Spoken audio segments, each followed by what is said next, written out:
Bunda, kenapa sih asam lambung itu bisa membuat badan kita kurus? Padahal aku itu udah makan sering, ngemil. Kenapa ya masih nggak naik-naik dan itu bisa membuat aku parno? Ini ada yang nanya terkait berat badannya. Aku juga pada saat itu turun banget ya berat badan aku. Jadi asam lambung itu bisa membuat kita kurus. Karena banyak banget sensasi-sensasi yang kita hadapi ya, yang kita alami, yang kita rasakan. Makanya membuat kita trauma, stres di video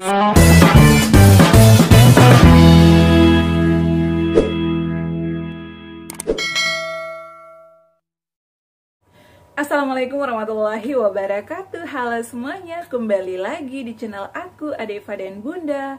Apa kabarnya teman-teman? Semoga semuanya sehat selalu ya. Nah teman-teman, di video kali ini aku bakal sharing lagi berdasarkan pengalaman aku ya, seputar asam lambung, GERD, anxiety psikosomatis, gastritis. Jadi aku itu teman-teman pejuang gastritis ya, ada juga sensasi GERD. Jadi untuk sensasi asam lambung ini 1001 sensasi ya. Ada hubungannya dengan kelayangan, pusing, mual, sendawa-sendawa, engap, dan masih banyak sensasi yang lainnya ya. Bahkan ada yang sampai kebas. Biasanya sering lemas, itu juga adalah dari sensasi-sensasi asam lambung. Nah, gimana sih kita mengetahui kita ini udah kategorinya ringan kah, menengah kah, atau parah? Jadi itu adalah yang bisa memastikan hal tersebut hanya dokter ya. Jadi kalian jika misalnya sudah melakukan pengobatan, misalnya udah minum obat-obatan yang dijual bebas ya di warung, ataupun mungkin di apotek sudah beli tapi belum ada perubahan juga, atau mungkin sensasinya makin nambah, saran aku jangan ragu, jangan sungkan untuk melakukan pemeriksaan ke dokter ya, karena dokter yang mengetahui kondisi kesehatan kita ya. Dokter punya ilmunya, punya alatnya untuk melakukan pengecekan, jadi kita harus melakukan pemeriksaan ya. Nah teman-teman, di video kali ini aku bakal bahas ya, kenapa sih asam lambung itu bisa membuat kita kurus, padahal kita tuh udah makan sering, porsi kecil. Ini udah banyak banget yang nanya aku ya. Sebenarnya video itu udah banyak ya aku share, tapi karena masih banyak banget yang nanya, terutama dari DM, kemudian dari YouTube juga. Bunda, pernah nggak sih berat badannya turun? Ya turun, aku juga pada saat itu berat badanku dari 56, bahkan pernah 58 turun ke 49, 47, pernah juga 45. Karena ya dari sensasi-sensasi asam lambung itu, aku juga sih tadinya kayak parno, kok ini tiba-tiba berat badan aku tadinya segini tiba-tiba turun ya. Nah di video kalian aku bakal share ya, tapi sebelum lanjut di sini aku bakal jawab juga pertanyaan dari rekan kita ya.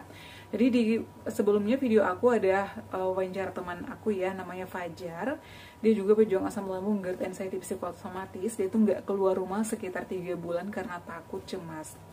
Dan di video itu ada disebutkan dia itu konsumsi obat sukralfat ya. Ada juga yang nanya sukralfat Impepsa. Nah di video kali ini aku udah ada obatnya ya. Ini juga aku konsumsi pada saat aku berjuang ya. Jadi untuk obatnya itu seperti ini, harganya sekitar 100 ribuan. Ada juga sih untuk sukralfat yang biasa yang warna putih. Ini tuh teksturnya kayak pink-pink gitu loh, pink muda gitu. Ini harganya 100 ribuan, dijual di apotek ya. Mau beli online juga boleh. Ini bisa di stok ya buat teman-teman kalau misalnya yang dikit-dikit kambuh asam lambungnya, atau kayak masih sering perih asam lambungnya. Ini untuk mah, perut perih, sering kembung, bega-bega kayak sendawa-sendawa, ini boleh di stok di rumah. Cara konsumsinya juga ada ya. Untuk cara konsumsinya itu 3 kali sehari, untuk orang dewasa 2 sendok ya, atau 1 sendok makan. Kalau aku sih biasanya dulu 1 sendok, meskipun dokter menyarankan minumnya 2 sendok ya. Tapi kadang aku minum 1 sendok ya, karena ada obat-obatan yang lain juga yang konsumsi yang dari dokter. Jadi ini adalah obat, namanya itu sukralfat Impepsa. Ini yang bagusannya ya. Kalau yang biasa itu harganya sekitar 20 ribuan deh kalau nggak salah, yang warna putih ya. Itu yang biasa diberikan kalau misalnya kita habis kontrol di rumah sakit. Tapi kalau misalnya yang mau bagusan ya yang ini Impepsa, emang mahal ya harganya, sekitar 100 ribuan. Jadi buat kemarin yang nanya, semoga nonton video ini bisa dikonsumsi 3 kali sehari sebelum makan. Ini bagus ya. Dan ini teman-teman aku juga ya, teman-teman kantorku juga konsumsi ini. Ada suami teman kantorku juga konsumsi ini, tuh sering sendawa, sering mual, terutama di pagi hari dia rutin konsumsi ini. Tapi ini tidak boleh jangka panjang ya, misalnya bertahun-tahun konsumsi ini jangan. Ini maksimal 8 minggu. Kalau misalnya udah konsumsi ini sekitar 8 minggu tapi nggak ada perubahan, saran aku silakan konsultasi ke dokter. Nah, berapa lama Bun kita konsumsi? Apakah terus-terusan? Nah, kalau aku nih pada saat itu, kata dokter udah nggak usah minum obat lagi, baru aku berhenti ya. Tapi ini emang bagus teman-teman. Ya, sukralfatnya itu yang ini ya, namanya itu Impepsa sukralfat yang ini 500 mg per 5 mili. Jadi kalau kita konsumsi itu 5 mili atau 1 sendok makan. Tapi kalau kita nih misalnya orang dewasa dan udah agak kategori menengah, disarankan 2 sendok makan atau sekitar 10 mili. Seperti itu ya. Kalian bisa baca-baca, ini juga ada kayak keterangannya gitu ya. Petunjuk-petunjuknya ini ada lengkap di dalam sini. Nah, ini ya. Jadi yang sudah bertanya, semoga nonton, ini bisa coba. Tapi kalau misalnya kalian masih ragu, takut Bun konsumsi obat kayak gitu harus sesuai resep dokter, boleh konsultasikan ke dokter dulu ya. Tapi kalau misalnya dokter biasanya memberikan obat yang sukralfat yang putih ya, yang apa ya namanya, lupa deh. Tapi kalau misalnya beli sendiri yang kayak gini harganya itu 100 ribuan ya.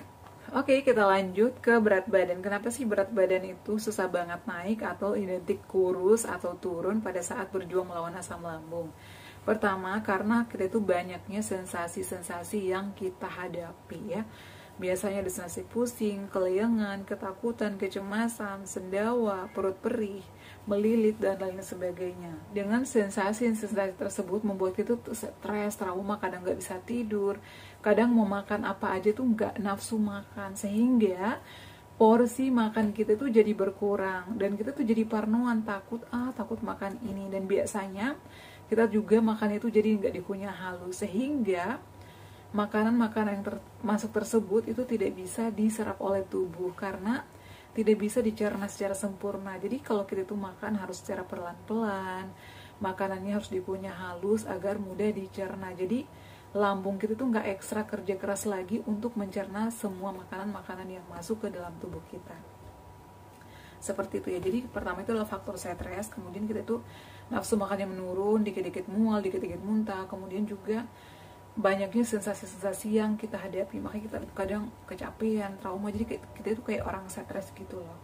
Aku tuh kalau misalnya sensasinya lagi kambuh atau lagi banyak, jangankan mikirin makan, mikirin minum aja kadang takut ya, takut minum salah, nggak minum salah, kadang masuk air aja sedikit perut kita tuh kayak perih, perut kita tuh kayak sendawa, mulai begah lagi, mulai kembung lagi, jadi kita tuh kayak parnoan gitu ya.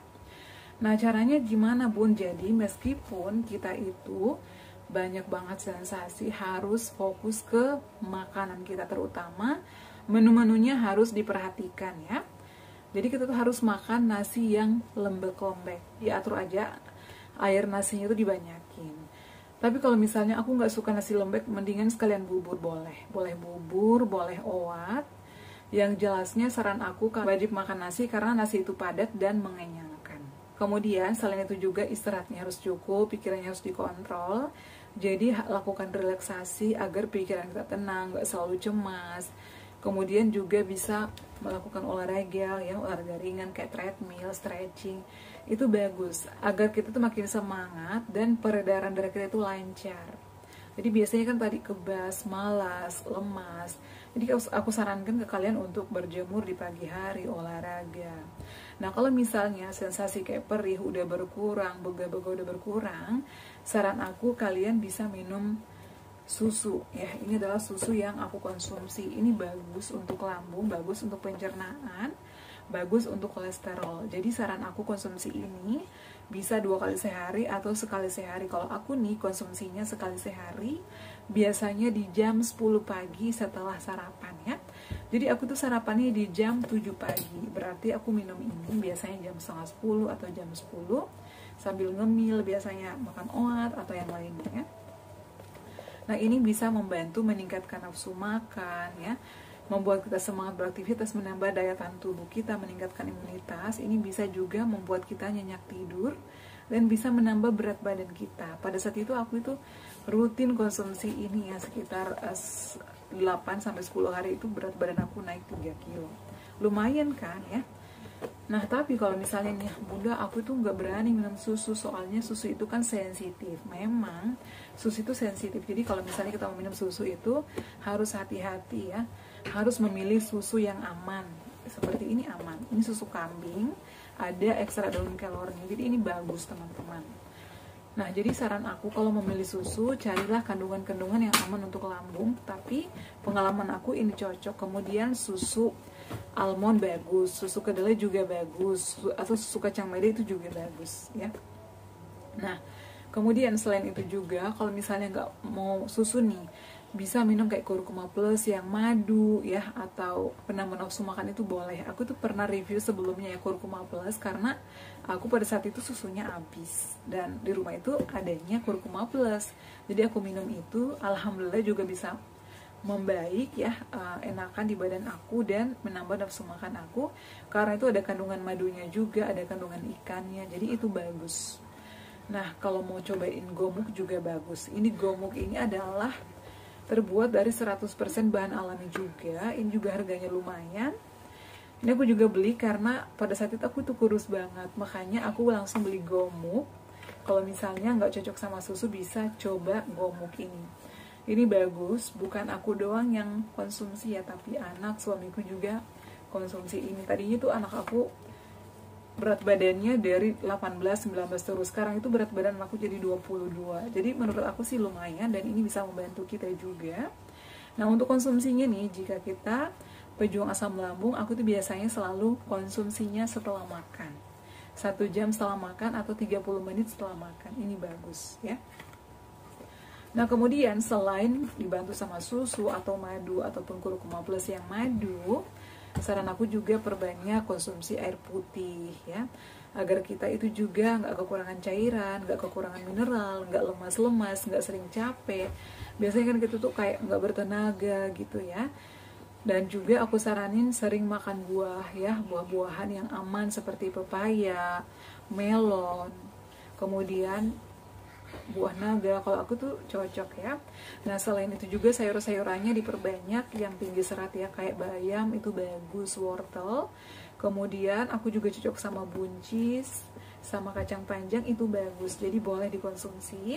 Tapi saran aku kalau kalian mau konsumsi makanan-makanan tersebut, itu kalau sayurannya dipastikan harus matang dan harus dikunyah halus agar mudah dicernanya. Jadi lambung itu tuh nggak ekstra kerja keras untuk mencerna semua makanan-makanan yang masuk ke dalam lambungnya atau perut kita, dan nanti usus juga bisa menyaring makanan-makanan tersebut menjadi kotorannya, jadi ampasnya itu banyak sehingga bisa menimbulkan kotoran. Biasanya kan kita juga sembelit ya, sembelit nggak bisa BAB gitu ya.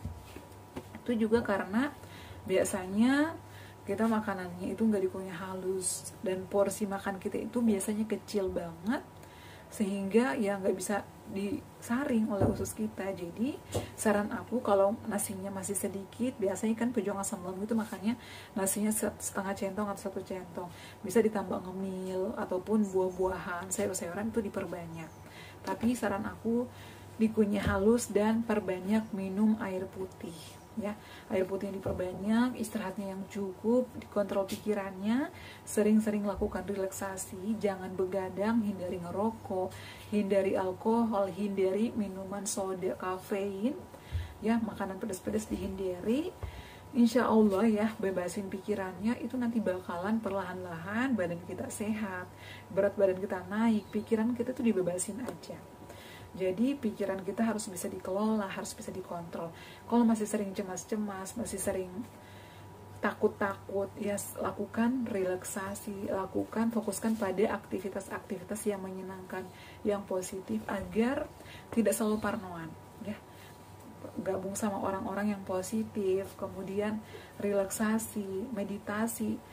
Ya, kita tuh berusaha untuk menghindari pikiran-pikiran yang negatif tersebut ya, agar kita itu nggak selalu parnoan, agar kita nggak selalu cemas, dan itu bisa membuat asam lambung kita kambuh-kambuhan. Karena ya selain dari makanan, asam lambung kambuh itu juga karena dari faktor pikiran ya.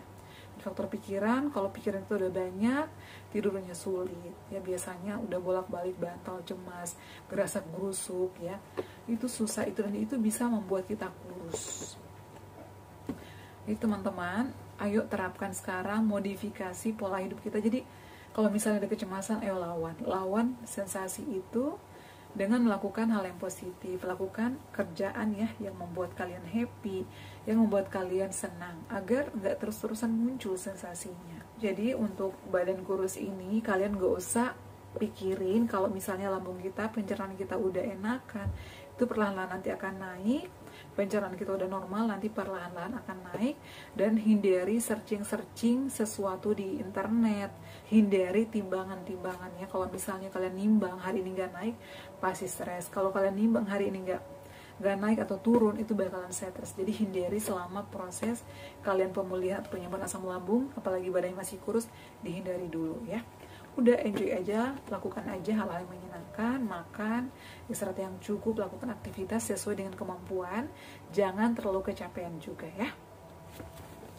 Seperti itu ya teman-teman, semoga share aku kalian bermanfaat. Dan kalian yang mengeluh masih kurus, aku juga pernah ngalamin itu teman-teman ya. Meskipun saat ini kadang berat badan aku masih naik turun, kalau aku begadang kecapean ya, itu pasti berat badan aku turun sekilo, naik lagi. Jadi memang kita nggak boleh banyak pikiran dan harus istirahat yang cukup. Yang penting asam lambung kita itu udah nggak ada sensasi-sensasi. Jadi harus terus-terusan terapkan 3P-nya ya. Dan juga olahraga itu wajib banget teman-teman.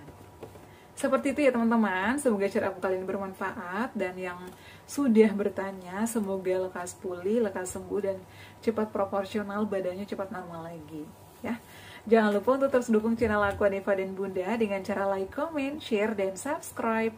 Assalamualaikum warahmatullahi wabarakatuh. Sampai ketemu lagi di video-video aku selanjutnya. Bye!